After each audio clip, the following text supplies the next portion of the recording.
Hello friends, આજે આપણે બનાવશું રસગુલ્લા. તેના માટે અહીંયા મેં 100 ગ્રામ પનીર લીધું છે. અહીં મેં ઘરનું બનાવેલું જ પનીર લીધું છે. હવે તેને આપણે સરખી રીતના મસળી લેવાનું છે.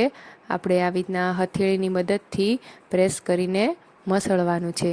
જેમ આપણે પનીર વધારે મસળશું તેમ રસગુલ્લા સરસ સોફ્ટ અને ફ્લફી થશે.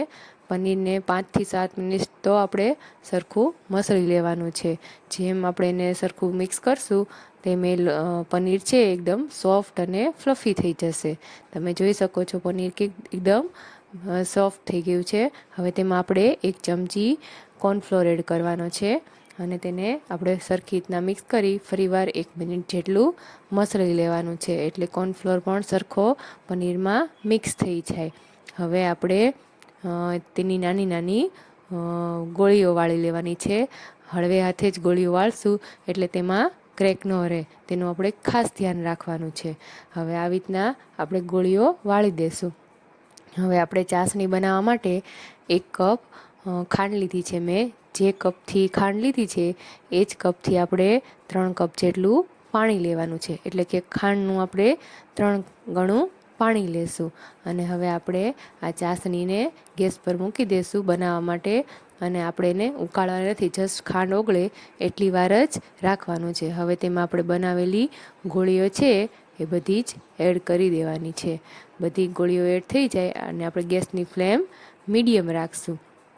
હવે ધીમે ધીમે બધી ગોળીઓ એડ થઈ જાય એટલે તેમાં આપણે કોઈ એક વાસણ છે એ ઢાંકી દેવાનું, એટલે સરસ ઉકળી જાય. હવે જુઓ તમે, આપણે એને 10 થી 12 મિનિટ ઉકાળવાના છે. તો ઉકળી જાય એટલે આપણા રસગુલ્લા રેડી છે અને જે ફૂલાઈને ડબલ થઈ ગયા હશે. તો એકદમ ફ્લફી એવા આપણા હોમમેડ રસગુલ્લા રેડી છે. તમે આ બજાર કરતાં પણ સારા અને વગર પ્રિઝર્વેટિવે તમે આને બનાવી શકો છો. અહીં તમે ચાસણીમાં ગુલાબનું એસેન્સ પણ એડ કરી શકો છો અને ઉપરથી પણ આપણે થોડીક ચાસણી એડ કરી દેશું જેથી એનો ટેસ્ટ સારો આવે. તો હું તમને એક ચેક કરીને બતાવું તો તમે જોઈ શકો છો કેવા એકદમ ફ્લફી આપણા રસગુલ્લા બન્યા છે. તો તમે પણ આ ઘરે જરૂરથી ટ્રાય કરજો અને મારી રેસિપી ગમી હોય તો મારી ચેનલને લાઇક, શેર અને સબસ્ક્રાઈબ કરજો. Thank you.